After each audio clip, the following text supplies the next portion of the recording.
lagi teman-teman STS Surakarta. Assalamualaikum warahmatullahi wabarakatuh. Waalaikumsalam warahmatullahi wabarakatuh. Kali ini kita akan membahas ya dalam mata kuliah pengantar perpajakan kita akan membahas mengenai pajak penghasilan khususnya untuk pasal 22. Betul, Ibu. Bersama dosen kita Bapak Perpajakan, Bapak Nurkolis. Silahkan Pak, apa saja yang tercakup dalam pajak penghasilan pasal 22 ini? Terima kasih Bu Ida Yukade. Jadi untuk pertemuan ini kita akan membahas tentang pajak penghasilan pasal 22. Di pertemuan sebelumnya kita sudah menjelaskan tentang PPh pasal 21, bagaimana cara pemotongan pajaknya, bagaimana cara penyetorannya. Nah, sudah dijelaskan di PPh pasal 21. Nah, sekarang kita akan bahas tentang pajak penghasilan pasal 22. Nah, apa tuh sebenarnya pasal 22 itu, objek pajaknya siapa, cara perhitungannya bagaimana. Nah, kita akan jelaskan di sini Bu Kadek. Ya, yang pertama ini pengertiannya, apa yang dikatakan sebagai PPh pasal 22.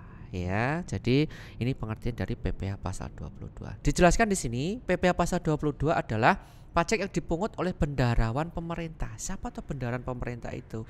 Nah, kalau dikatakan sebagai bendaharawan pemerintah itu, Bu, itu berarti kan dia menggunakan uang dari APBN maupun APBD. Makanya di sana disebutkan baik pemerintah pusat maupun pemerintah daerah. Ya. Jadi pengguna anggaran itu dikatakan sebagai bendaharawan pemerintah gitu. Kemudian instansi atau lembaga-lembaga negara lainnya berkenaan dengan pembayaran atas penyerahan barang. Jadi contohnya itu misalkan Pemda Solo membeli mebel. Nah, kan menggunakan APBD. Nah, malah justru mebelnya yang dipotong menggunakan APBD-nya itu. Kenapa? Karena menggunakan anggarannya dari anggaran daerah. Nah, kurang lebih seperti itu. Dikenakan PPh pasal 22. Betul. Dan badan-badan tertentu baik badan pemerintah maupun swasta. Jadi tidak hanya instansi, tapi badan-badan pemerintah baik pusat maupun daerah pun juga sama. Selama itu dia pengguna anggaran, semua akan dikenakan pajak. Ya. Kemudian impor barang. Jadi PPh pasal 22 itu berkaitan dengan bendaharawan pemerintah yang pertama. Yang kedua adalah impor barang. Nah, yang masuk impor barang itu gimana? Ya nanti masuk barang kena pajak maupun jasa kena pajak. Nanti saya jelaskan itu. Atau kegiatan usaha di bidang lainnya. Misalkan apa? Misalkan punya hasil produksi, misalkan ada industri semen, rokok, kertas dan seterusnya, ya itu masuk PPh pasal 22 kalau dikenai pajak. Atau mungkin penjualan dari di bidang bahan bakar minyak, misalkan Pertamina ataupun selain Pertamina milik swasta juga dikenakan PPh pasal 22. Nah, maka lebih jelasnya akan saya jelaskan siapa saja objeknya ya. Siapa saja objeknya? Nah, ini dia objeknya. Yang pertama adalah impor barang. Pertama itu, semua barang impor itu selain pertama dikenakan PPN, yang kedua dikenakan PPNBM kalau itu barang mewah, itu juga akan dikenakan PPh pasal 22. Makanya bea masuknya banyak sekali ya. Jadi selain barangnya masuk ke Indonesia jadi lebih mahal. Lebih mahal jadinya, benar gitu ya. Kemudian yang kedua, pembayaran atas pembelian dilakukan oleh Dirjen Anggaran yang saya bilang tadi, pengguna anggaran atau bendaharawan pemerintah baik pusat maupun daerah. Kemudian pembayaran atas pembelian barang yang dilakukan BUMN maupun BUMD. Nah, itu badan ini. Kalau tadi kan instansi, kalau ini adalah badan. Kemudian penjualan hasil produksi tadi sudah saya jelaskan itu di bidang industri semen ya, kayak semen 3 roda, semen gres dan seterusnya, itu juga ada pajaknya, maksudnya PPh pasal 22. Rokok ya, rokok juga ya, kertas ya, baja, otomotif ya, selain dikenakan PPN, dikenakan PPNBM juga dikenakan PPh pasal 22. Berarti harga yang dibayarkan oleh konsumen itu sudah termasuk PPh termasuk itu ya? Sudah termasuk. Selain PPN sama PPNBM juga termasuk PPh pasal 22. Terus kemudian penjualan hasil produksi yang dilakukan oleh Pertamina. Tadi saya bilang, misalkan pom bensin, SPBU bukan pom, tapi SPBU ya, tempat pengisian bahan bakar itu. Nah, itu juga akan dikenakan PPh pasal 22. Baik itu bahan minyaknya itu jenis premix. Premix itu berarti kayak ada Pertalite, Pertamax, ya dan seterusnya, ada solar ataupun gas. Ya, nah itu milik Pertamina itu akan dikenakan PPh pasal 22 maupun industri tapi di bidang bahan bakar minyak. Kemudian ada pembelian bahan industri ataupun impor dalam bidang perhutanan, perkebunan, perikanan, pertanian, impor gandum misalkan, atau impor kedelai misalkan. Nah, itu masuknya di PPh pasal 22. Kemudian ini sangat mewah. Nah, maksudnya sangat mewah itu gimana, Pak? Yang dikatakan sebagai sangat mewah itu berarti selain dia kena PPNBM barang mewah, saya yang bilang tadi, dia juga akan dikatakan PPh pasal 22. Gitu. Nah, banyak sekali sebenarnya itu ya. Nah, kapan saat terutangnya? Jadi maksudnya saat terutang itu gimana? Jadi kita itu mengakui adanya pajak. Itu kapan? Nah, disebutkan di sini saat terutangnya pajak itu yang pertama adalah atas kegiatan impor barang. Kalau untuk atas kegiatan impor barang kapan terutangnya? Terutangnya pada saat pembayaran biaya masuk. Ketika kita mau masuk atau kita barangnya itu mau impor, itu biasanya kan ada biaya masuk, ada PPN, ada PPNBM, ada PPh pasal 22, ya, kemudian ada biaya masuk sendiri ya. Nah, itu pada saat itu udah itu berarti kita sudah dikenakan PPN.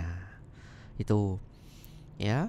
Nah, jika pembayaran biaya masuknya ditunda atau dibebaskan, jadi ada beberapa barang impor Bu Kadek itu dibebaskan untuk biaya masuknya. Ada beberapa ya. Jadi contohnya itu kalau kita itu kan UMKM itu ya, terus ekspor gitu kan dibebaskan, ya kan? Terus kemudian ada beberapa bahan baku untuk masuk Indonesia dibebaskan untuk biaya cukainya misalkan atau biaya masuknya. Nah, seperti itu. Nah, itu kapan kita itu dikenakan PPh pasal 22? Nah, itu pada saat penyelesaian dokumen atau PIB, pemberitahuan impor barang. Jadi pada saat dokumennya sudah selesai, nah itu baru.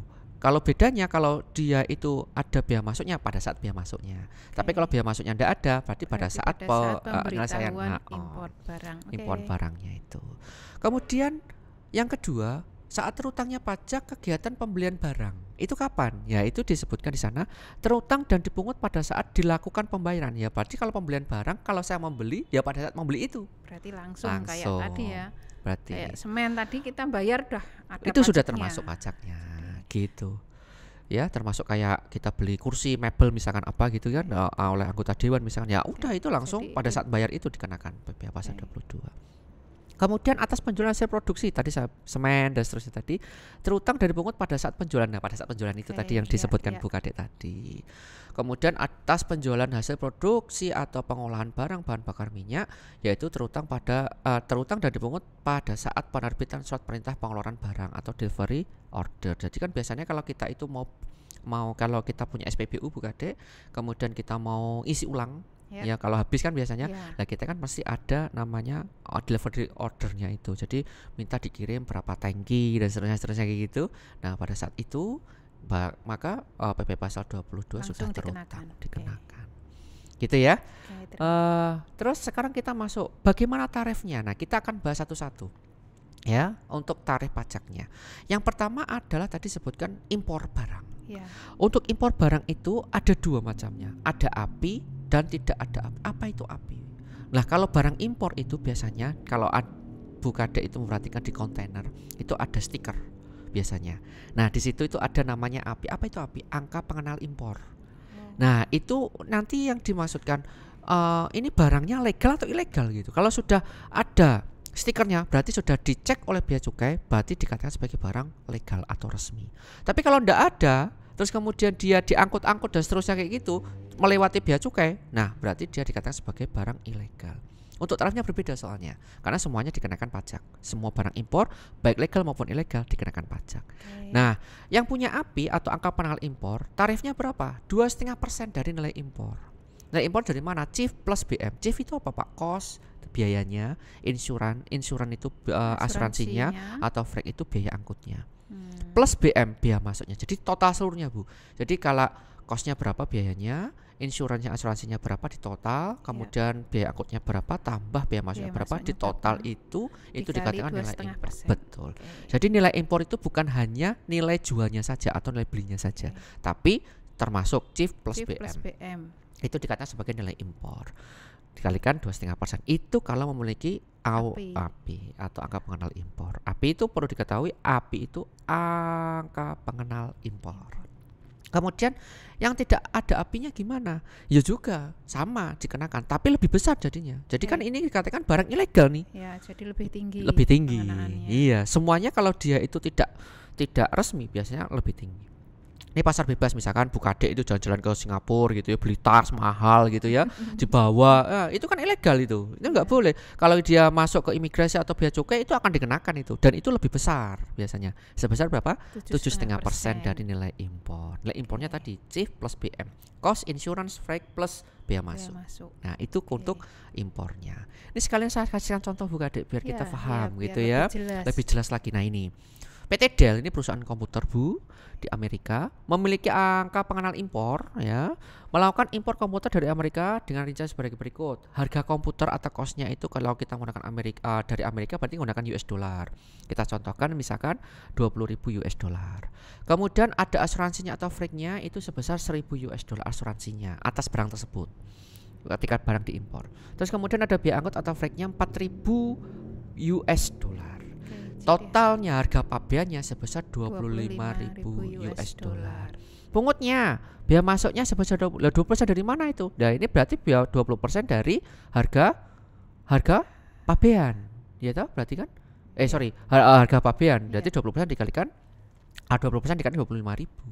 Jadi ketemu 5.000 US dollar. Kemudian ada biaya masuk tambahan, misalkan ada 2.500, nilai impornya 25.000 tambah 5.000 US dollar tambah 2.500 US dollar. Yaitu ketemu 32.000 US dollar. Jadi untuk mengerjakannya ini teman-teman, itu perlu dijelaskan ya. Jadi jangan diubah ke rupiah dulu. Jadi kita dalam bentuk US dollar dulu, kalau misalkan US dollar. Nanti kalau sudah ketemu nilai impornya baru dikonversikan ke rupiah. Jadi jangan sampai harga komputer cost 20 langsung kita konversikan ke rupiah, jangan. Nah, yang benar itu kita dihitung dulu nilai impornya baru dikonversikan ke rupiah, seperti itu. Nah, di sini disebutkan apabila pada tanggal impor atau pemberitahuan impor barang itu nilai kursnya pada saat terjadinya pemberitahuan impor barang itu 1 US dollarnya sebesar 10.000. Baru kita bisa mengerjakan gitu. Nilai impornya dikalikan berapa? 10.000. Betul. Nah, ini yaitu diketahui dasar pengenaan PPh pasal 22 yaitu kan tadi 32.500 US dollar nilai impornya dikalikan 10.000 maka nilainya seperti ini 325 juta. Nah, baru kita mencari PPh pasal 22-nya yaitu 2,5% dikalikan 325 juta. Ketemu 8.125.000. Itu pajaknya untuk PPh pasal 22. PPh pasal 22. Itu kalau memiliki API Bukadek. Itu kalau memiliki angka pengenal impor. Kalau misalkan tidak memiliki angka pengenal impor gimana? Nah, ini juga disebutkan ya. Ini misalkan contohnya sama tapi perbedaannya apa? PT Dell tidak memiliki angka pengenal impor. Jadi tarifnya lebih tinggi. Tarifnya lebih tinggi. Sama juga caranya, cuma tarifnya berbeda. Kalau sebelumnya lagi 2,5%, kalau yang ini 7,5% dikalikan 325 juta, yaitu ketemu 24.370. 2 kali lipat. 3 kali lipat malah. Ya kan? 3 kali lipat pajaknya. Makanya apapun itu kalau kita itu ada kayak misalkan NPWP misalkan ya Bu ya, kalau kita punya NPWP penghasilannya dipotong cuma 5% aja Bu. Tapi kalau misalkan nggak punya ya 2 kali lipatnya kan gitu. Sama juga ini pun juga kalau impor 2,5%, kalau tidak memiliki API kalau tidak memiliki API 7,5%. Nah, seperti itu. Seharusnya memang kita dengan secara legal gitu. Betul, yang resmi saja. Sebenarnya itu jatuhnya lebih murah juga kalau kita nggak resmi. Kalau misalkan kita ilegal, kalau pasar gelap, kalau nggak ketahuan kita lebih murah. Tapi kalau ketahuan, pertama kita malu, yang kedua kita bayar lebih mahal, ya kan? Dan nggak berkah tentunya ya gitu kan. Nah itu Oke, itu Bukadek untuk yang impor. Sekarang yang kedua untuk pembelian barang yang dibayar APBN ataupun APBD. Ini bendaharaan pemerintah Bu. Jadi saya jelaskan terlebih dahulu, saya udah singgung tadi kalau misalkan Pemkot gitu ya membeli mebel gitu kan, dia kan menggunakan APBD itu Bu. Ya setahu kita kan namanya kita ada penjualnya yang memotong pajak. Ini kebalikan. Kalau untuk yang membeli itu APBN atau APBD atau pengguna anggaran, berarti anggaran APBD apapun APBN, malah justru penjualnya dipotong. Nah, besarnya berapa? Yaitu 1,5% dari harga pembelian. Jadi kalau misalkan nilainya 100 juta ya dikalikan 1,5%. Nah gitu ya Bu, 1.500.000. Nah itu dipotong.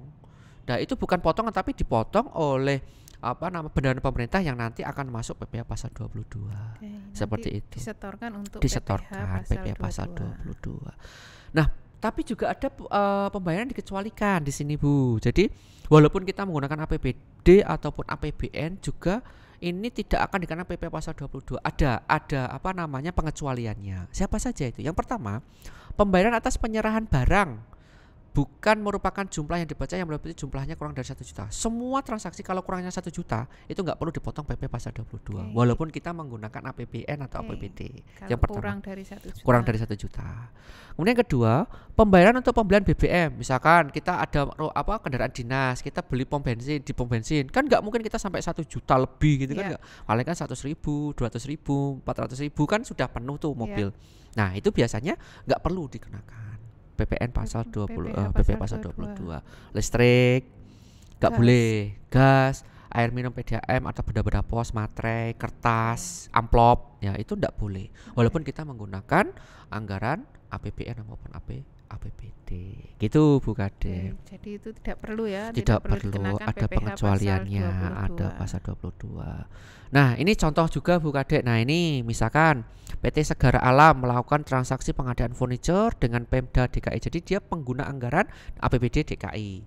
Dengan nilai transaksi yaitu sebesar 330 juta termasuk PPN. Nah, ini perlu diperhatikan teman-teman. Di situ ada termasuk PPN.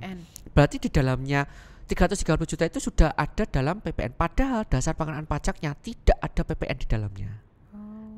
Jadi kita harus mengeluarkan dulu PPN-nya. Jadi nilainya itu untuk menghitung PPh pasal 22 itu tidak boleh ada PPN-nya. Jadi kita harus keluarkan dulu PPN-nya Bu. Nah, komponen PPN-nya harus Jadi nilai 330 juta itu ada PPN-nya di sana. Nah, maka kita keluarkan dulu PPN-nya. Bagaimana pemurnian kewajiban pajak atas transaksi di atas? Pertama, cara mengeluarkannya, nah itu caranya Bu, 100/110. Kok 110? Kemana ada yang bertanya seperti itu? Kok ada 110? Kan di dalam PPN kan 10%, ya kan? 10%, berarti artinya 10% kan 110. Nah, tapi kan kita ambil kan cuma 100, berarti kan kalau kita keluarkan berarti 100/110. Nah, caranya seperti itu. Dikalikan 330, maka DPP-nya sebesar 300 juta. PPN-nya kan kalau misalkan dikalikan 10% kan 330 kan, benar kan? Berarti kan ada 30 juta itu sebagai PPN. Nah, kita keluarkan. Nah, yang kita kalikan itu untuk perhitungan PPh pasal 22 yang dipungut Pemda DKI 1,5% dikalikan 300 juta yaitu sebesar 4.500.000. Jadi tidak boleh Anda itu mengalihkan langsung 1,5% dikalikan 330 padahal dalamnya ada PPN. Nanti double funding namanya. PPN juga pajak, terus kemudian PPh pasal 22 juga pajak. Maka kita harus keluarkan dulu. Nanti terlalu tinggi. Betul, jadinya double funding nanti. Begitu Bu. Terus kemudian selanjutnya, nah ini selanjutnya bidang-bidang tertentu tadi ada bidang industri semen. Itu tarifnya 0,25% kali DPP PPN. Artinya DPP PPN gimana Pak? Maksudnya DPP PPN itu di luar PPN. Kalau misalkan ada PPN, sama kayak yang tadi dulu PPN-nya baru dikenakan. Betul. Kalau misalkan ada PPN-nya dikeluarkan dulu. Jadi ini tarifnya berbeda-beda ya, ini. Berbagai bidang. Ada baja 0,3%, industri kertas 0,1%, otomotif 0,45%, industri rokok ingat ya, itu 0,15% juga ada pajaknya.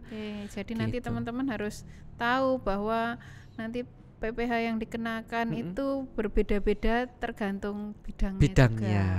Jadi betul. Harus diperhatikan, jangan lupa juga nanti harus dikeluarkan dulu PPN-nya. Betul Ibu. Ya. Terus kemudian untuk yang bahan bakar minyak, di bidang bahan bakar minyak tadi kan saya jelaskan juga ada SPBU itu Pertamina maupun yang swasta. Yang swasta itu kayak apa Pak? Misalkan ini kalau di Jakarta adanya ya ada Petronas kemudian kalau di sini tuh ada AKR Korporindo yang warna biru itu pom bensinnya Bu, SPBU-nya. Kalau Pertamina kan warna merah putih itu. Nah, itu ada juga SPBU di Indonesia itu ada yang swasta juga ada yang Pertamina miliknya BUMN ya. Nah, beda juga untuk tarifnya. Kalau SPBU, kalau dia itu menjualnya premium, bensin misalkan, kalau sekarang udah ada ya, Pertalite misalkan, solar, premix, super TT, premix itu kayak Pertamax. Nah itu kalau SPBU swasta itu tarifnya 0,3% dari penjualan. Tapi kalau untuk SPBU Pertamina yang membeli, dia rekanan dengan SPBU-nya adalah Pertamina, maka tarifnya 0,25%. Begitu. Ada minyak tanah 0,3%. Kemudian gas LPG 0,3% juga. Pelumas berarti oli itu yang milik Pertamina itu 0,3%. Nah, seperti itu, Bu. Jadi beda ini masing-masing juga berbeda. Biasanya milik Pertamina lebih rendah dibandingkan milik swasta. Seperti itu, Bu Kadek, sedikit penjelasan dari PPh pasal 22. Ini saya contohkan satu aja ini. Misalkan silakan. PT Toyota Astra Motor melakukan penjualan mobil kepada para pembeli sebesar 10 miliar nih, Bu, misalkan. Nah, bagaimana ini penjualannya? Nah, berarti atas penjualan tersebut PT Toyota Astra Motor wajib memungut PPh pasal 22 sebesar 0,45% dikalikan 10 miliar, yaitu sebesar 45 juta. Untuk transaksi dari PT Toyota Motor sebesar 10 miliar itu akan dikenakan PPh pasal 22 sebesar 45 juta itu. Karena otomotif masuknya tarifnya sebesar 0,45. Jadi menyesuaikan. Jadi dia bidangnya apa, tarifnya masing-masing berbeda. Nah, itu tadi saya bilang nanti bisa dilihat dari slide. Nah, itu tarifnya berapa itu nanti baru dikalikan dari DPP PPN. DPP PPN itu berarti dasar pengenaan pajak dari pajak pertambahan nilai. Kalau ada PPN-nya harus dikeluarkan terlebih dahulu. Yaitu caranya 100/110 dikalikan dari nilai jualnya. Nah, seperti itu Bu Kadek untuk PPh pasal 22. Oke, teman-teman, demikian penjelasan dari Pak Nurkolis. Semoga bisa ditelaah dengan baik ya. Ini PPh pasal 22 ya. Nanti ada tarif-tarif yang berbeda, itu juga harus dicermati. Betul. Jadi kalau perhitungan pajak memang harus teliti ya. Betul, Bu. Harus teliti dan jelas. Ya. Terima kasih Pak Nurkolis. Semoga teman-teman juga bisa memahami dan mempelajari. Nanti kalau ada yang kurang dipahami bisa didiskusikan lewat Google Classroom. Ya, terima kasih Bu Kadek. Terima kasih. Wassalamualaikum warahmatullahi wabarakatuh. Waalaikumsalam warahmatullahi wabarakatuh.